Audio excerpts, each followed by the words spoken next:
Yüreğimde senden başka duygu yok. Koçalarcım hayalim sende, nega seni unutolmayman hiç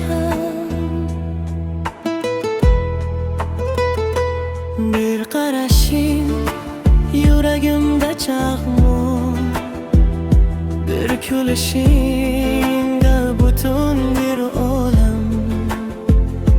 Sen uzakta bo'lsang ham bilaman, yüreğim seni izlaydi har dam.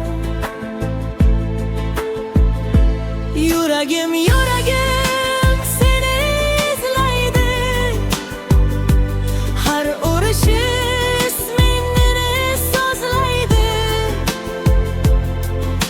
Sen bilan bu dunyo go'zal, sensiz esa yüreğim bemalol emas. Yüreğim seni kutadi, har tong seni deb uyg'oyadur.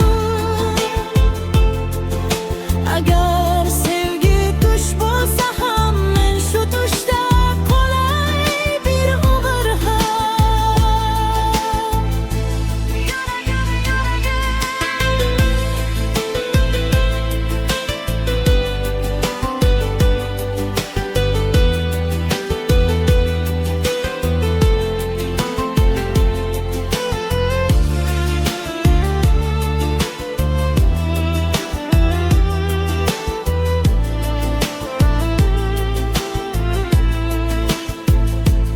Eski surat, eski xotiralar bizni eslatadi sokin ko'chalar. Vaqt o'tsa ham o'zgarmadi dil, seni sevish menga eng go'zal til. Agar bir kun yo'llar ajratsa, yüreğim seni baribir tanisa.